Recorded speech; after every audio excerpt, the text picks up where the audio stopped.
हाँ, देखते हैं यहाँ पर कुछ फ्रैक्शन के क्वेश्चंस जो कि मल्टीपल चॉइस क्वेश्चंस हैं। ठीक है, यहाँ पर देखिए फर्स्ट क्वेश्चन क्या दिया हुआ है। इसमें कह रहे हैं कि ये जो नंबर दिया हुआ है ये डिविजिबल बाय, किससे डिविजिबल है, किससे डिवाइड होगा। ठीक है, सामने देखिए यहाँ पर ये नंबर किससे डिवाइड होगा। तो अब यहाँ देखो ये नंबर इतना बड़ा सा दिया हुआ है। पहले हम देखें कि 3 से अगर देखा जाए तो 3 से नंबर कैसे डिविजिबल होता है। 3 की डिविजिबिलिटी टेस्ट मालूम है? 3 की हाँ बताइए। सारे सम को, सारे नंबर्स को का सम निकाल के जो नंबर आता है वो अगर 3 से डिविजिबल है तो फिर पूरा नंबर 3 से डिविजिबल होता है। कोई भी नंबर है, नंबर के डिजिट का सम, नंबर के डिजिट का हम सम निकालते हैं और देखते हैं कि वो 3 से डिविजिबल है कि नहीं, है ना। तो अगर हम इनको सबको सम करें, ठीक है, तो देखो जरा 7 + 3 है ना, कितना हो गया? 7 + 3 10, 10 + 8 18, 18 + 6 24, 24 + 3 27, 27 में आप 8 ऐड करोगे 35 आएगा। अब 35 हमारा 3 से डिविजिबल नहीं है ना, तो इसका मतलब ये पूरा नंबर हमारा 3 से डिविजिबल नहीं होगा। ठीक है, अब 4 का अगर हम देखें, 4 से क्या डिविजिबल है? लास्ट के 2 डिजिट अगर 4 से डिविजिबल है तो पूरा नंबर 4 से डिविजिबल होता है। तो अब यहाँ हम लास्ट का 2 डिजिट देखें तो ये 38 है ना। 38 हमारा 4 की टेबल में नहीं आता है ना, तो ये हमारा 4 से डिविजिबल नहीं होगा। ठीक है, तो ये बी भी नहीं होगा। अब हम यहाँ 9 का देखें, है ना, तो 9 का क्या होता है डिविजिबिलिटी?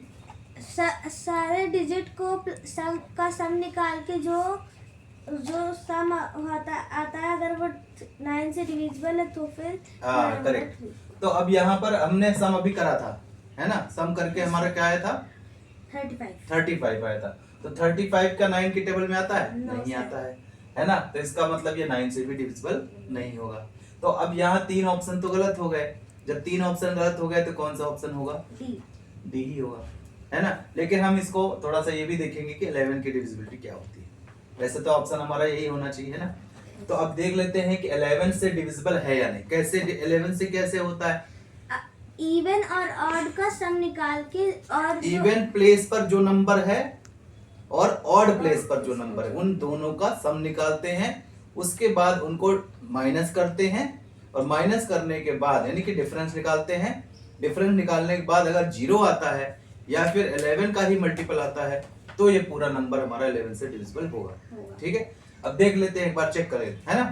तो ये हमारा अगर हम प्लेस देखें तो ये 1 प्लेसेस लिख लिया, 1 2 3 4 5 6 7, ये हमने प्लेस लिख लिया। अब यहाँ पर देखो इवन नंबर पे कौन सा, इवन प्लेस पर कौन कौन से नंबर है ना। इवन प्लेस वाला नंबर हमारा है 3 6 3 और 3। हाँ, इसको ऐड करोगे कितना आ गया? 12। ठीक है, और ऑड प्लेस वाले नंबर को ऐड करो 7 प्लस 8 प्लस 0 है, उसके बाद 8 है ना, फिर 8 आ गया। 0 को हम लिख लेंगे तो कितना हो गया? ये 8 8 16, 16 प्लस 7 23, है ना, ये हो गया 23। अब इनका डिफरेंस लेंगे, है ना, इसका डिफरेंस क्या आएगा? 23 में आप 12 माइनस करोगे तो आ जाएगा 11, है ना। 23 में 12 माइनस करोगे तो 11 आएगा। तो इसका मतलब 11 हमारा या तो 0 आए डिफरेंस या फिर 11 आए, तो यहाँ पर ये 11 आ रहा है। तो इसका मतलब हमारा ऑप्शन क्या होगा? डी। ठीक है, अब हम नेक्स्ट क्वेश्चन देखते हैं। अब देखिए नेक्स्ट, यहाँ पर कह रहे हैं which fraction is not equivalent to 12/48, है ना। कौन सा फ्रैक्शन 12/48 के इक्विवेलेंट नहीं है? नॉट लिखा है, नॉट इक्विवेलेंट। तो अगर हम यहाँ देखें, इसको आप क्या करो, यहाँ पर 1/4 है ना, 1/4 इक्विवेलेंट बनाने के लिए अगर आप इसमें देखिए 12 से अगर मल्टीप्लाई करें हम दोनों को, है ना, दोनों को हम 12 से अगर मल्टीप्लाई करते हैं तो क्या बनेगा? ये 12/48 ही बन जाएगा, 12/48 है ना। 12/48 बनेगा 12 से मल्टीप्लाई करके ऊपर नीचे। तो इसका मतलब ये 1/4 हमारा 12/48 के इक्विवेलेंट है। अब इसको भी अगर बनाने की कोशिश करें, है ना, तो यहाँ पर 2 है, इसमें हमें 6 से मल्टीप्लाई करना होगा। तो 6 से जब मल्टीप्लाई करोगे तो क्या होगा, 2 6 12 और 8 6 42 and 48, है ना, ये भी हमारा इक्विवेलेंट हो रहा है। देखो यहाँ भी इक्विवेलेंट हो रहा है, ठीक है। अब यहाँ पर है 36, यहाँ पर है 12। अगर हम इसमें 12 से मल्टीप्लाई करें और इसमें भी 12 से करें तो क्या ऊपर तो 12 बनेगा, लेकिन क्या यहाँ पे 48 बनेगा, यहाँ पे 48 नहीं बनेगा, क्योंकि 36 को 12 से मल्टीप्लाई करोगे तो 48 तो नहीं आएगा, है ना, ठीक है। ऊपर 12 बन रहा है लेकिन 48 नीचे नहीं बन रहा है। और अगर डी वाले में देखें तो यहाँ 4 से मल्टीप्लाई करके हम इसको इक्विवेलेंट बना सकते हैं। ये 12 और 12 4 जा 48। इसका मतलब कि सभी में बन रहा है, सिर्फ सी में नहीं बन रहा है ना। तो यहाँ पे कह रहे हैं नॉट इक्विवेलेंट सी, है ना, समझ में आ रहा है। सभी में हमारा 12/48 बन रहा है किसी एक नंबर से मल्टीप्लाई करके, लेकिन इसमें नहीं बन रहा। तो यहाँ नॉट इक्विवेलेंट हमारा यही हो जाएगा, ठीक है। अब इसके बाद नेक्स्ट क्वेश्चन देखें, थर्ड में तो हमें यहाँ पर दिया है मिक्स फ्रैक्शन। मिक्स फ्रैक्शन में आपको क्या करना है, सब्ट्रैक्ट करना है। 5 and 1/8 माइनस 3 and 1/4। तो अब यहाँ देख लेते हैं कि इसको कैसे करा जाएगा। यहाँ पर देखिए, इसमें अगर हम इसको मिक्स फ्रैक्शन से हम किस में कन्वर्ट कर लेते हैं, इम्प्रॉपर में, तो कैसे होगा, 8 into 5, है ना। 8 into 5 क्या होता है, 8 5 40 प्लस 1, है ना, 41/8 हो गया ये, माइनस इसमें 4 3 12, 12 प्लस 1 13/4, है ना। अब देखिए यहाँ पर क्या करेंगे, हम पहले तो इसको लाइक फ्रैक्शन में करेंगे। लाइक फ्रैक्शन में क्या होगा, यहाँ पर 8 है, यहाँ 4 है, इसमें हम करेंगे मल्टीप्लाई 2 से।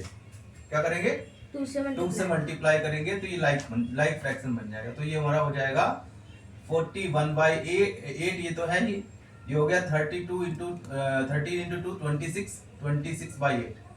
अब क्या करोगे, अब यहाँ 8 एलसीएम, 41 में 26 माइनस हो गया, कितना आ जाएगा, कितना आ जाएगा बताइए, 15/8, है ना, 15/8।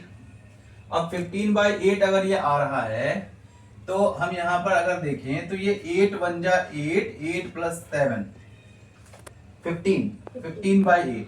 यही चीज हमारी जो है 15/8 ही हमारा मिक्स फ्रैक्शन में यहाँ पर लिखा हुआ है ना। देखिए 8 1 जा 8 प्लस 7 15/8, है ना। तो यहाँ पर इस तरीके से हम इसको कर सकते हैं, ठीक है। क्या करा हमने, इम्प्रॉपर में कन्वर्ट किया, ठीक है। उसके बाद लाइक फ्रैक्शन में किया, उसके बाद ऊपर वाले नंबर को सब्ट्रैक्ट कर दिया, ठीक है। तो ये हमारा 15/8 आ रहा था, इसको मिक्स फ्रैक्शन में आप ऐसे लिखते हो। इसके बाद देखिए नेक्स्ट नंबर है, which of the following number is perfect number. Perfect number कौन सा है इनमें से, परफेक्ट नंबर क्या होता है मालूम है, परफेक्ट नंबर क्या होता है। परफेक्ट नंबर यहाँ पर अगर हम देखें तो इसमें आपका परफेक्ट नंबर है ना, तो परफेक्ट नंबर हमारा ये 16 आ रहा है। परफेक्ट नंबर नहीं है, परफेक्ट स्क्वायर नंबर होना चाहिए। क्या होना चाहिए, परफेक्ट स्क्वायर नंबर, है ना, परफेक्ट स्क्वायर नंबर है। तो परफेक्ट स्क्वायर नंबर क्या है यहाँ पर, 16। क्यों, क्योंकि 4 into 4 ये होता है ना, 4 into 4 16 होता है। तो परफेक्ट स्क्वायर नंबर यहाँ पे 16 है। अब देखो यहाँ पर 27 अगर देखें, अगर 25 होता तो 5 into 5 25 होता है, तो 25 तो होता है। किसी भी नंबर को उसी नंबर से मल्टीप्लाई करके हमें परफेक्ट स्क्वायर नंबर मिलता है। तो यहाँ पर 4 into 4 से हमें 16 मिल रहा है, तो ये हमारा परफेक्ट स्क्वायर नंबर होगा, ठीक है। नेक्स्ट क्वेश्चन देखें, which number are divisible by 11। अब वही जो हमने फर्स्ट में किया था, 11 की डिविजिबिलिटी है ये। तो हम यहाँ पर क्या करेंगे, हम यहाँ पर पहले तो प्लेस लिख लेंगे, है ना। प्लेस लिखने के बाद फटाफट क्या करेंगे, इवन प्लेस वाले नंबर को ऐड करेंगे। पहले इवन प्लेस में 0 आ रहा है, पहले फिर 4 है, तो इवन प्लेस में तो 4 आ गया।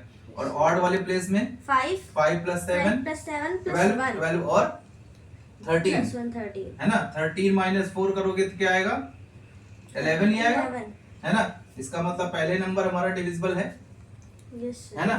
इसी तरह से इसको भी एक बार चेक कर लो, 1 2 3 4 5 कर दिया। अब 2 और 4 वाला जो प्लेस है इसमें 5 और 1 है ना, तो 6 हो गया। और यहाँ पर ऑड प्लेस वाले में 2 प्लस 9 और 7 कितना हो गया, 9 प्लस 2 11, 11 प्लस 7 18, 18 माइनस 6 11 तो नहीं आएगा, है ना। इसका मतलब ये हमारा 11 से डिविजिबल नहीं होगा, ठीक है। फिर यहाँ पर 1 2, वैसे ऑप्शन में हमारा एक ही होता है, तो ऑलरेडी हमने निकाल ही लिया है ना। एक ही होता है ऑप्शन में, चारों में से एक ही तो होगा, और एक हमारा पहला वाला आ ही चुका है, ठीक है। तो हम तो इसको नॉर्मली चेक कर सकते हैं, है ना। ये नहीं आएगा, इसको हमें चेक करने की जरूरत नहीं है, हमारा ऑप्शन आ चुका है, पहला वाला नंबर हमारा ट्रू है ना। तो चेक करने का मेथड समझ में आ ही गया है ना, कैसे चेक करेंगे हम 11 की डिविजिबिलिटी। तो यहाँ पर हम देख रहे हैं, इसमें हमने ये पांचों क्वेश्चन समझ लिए अच्छे से, है ना। हाँ, आसानी से हमने समझ लिया, इसमें कोई problem, no doubt, no sir. Okay, चलिए ठीक।